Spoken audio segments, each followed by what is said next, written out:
Hey guys, in the lecture, I'm just going to be going over fair value gaps. Very simple concept. I'm just going to be giving you guys a few examples of them, and here you go. All right, fair value gap right here. Why?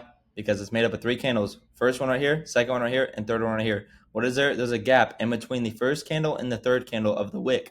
If this candle wick close was down here, then this would not be a gap because there would be no gap in between each of the candle wicks, the first candle and the third candle. Again, fair value gap right here. Right there.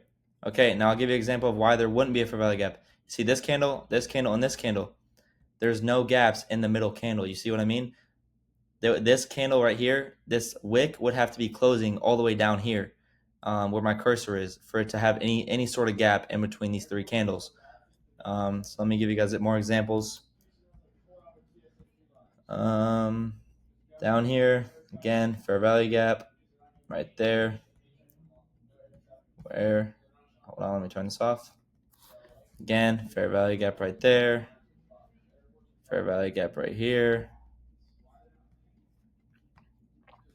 Fair value gap. It's actually none right here. Surprising.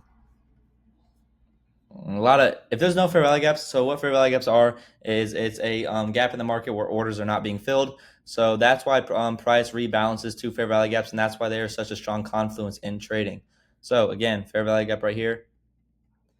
Fair value gap right here.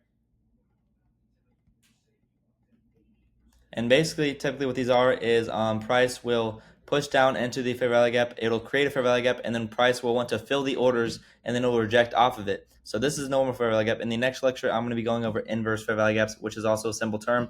It's literally just a fair value gap that gets ran through. I'll give you guys some examples that are fair value gaps that are being respected. Let me find some. Let's see. Is that one? Nope. Okay, right here. So you see, there's a gap in the market right here. What did price do? It pushed lower and it rebalanced, filling all of the orders in this gap right here. That's what price does. So right here, I will be looking to take sells because we're in a downtrend, obviously. We rebalanced up with this manipulation leg into this 5-minute gap, and now we're pushing lower. So that is an example of a fair value gap being respected. In the next lecture, I'm going to be giving us examples of fair value gaps that are being disrespected, which are called inverse fair value gaps.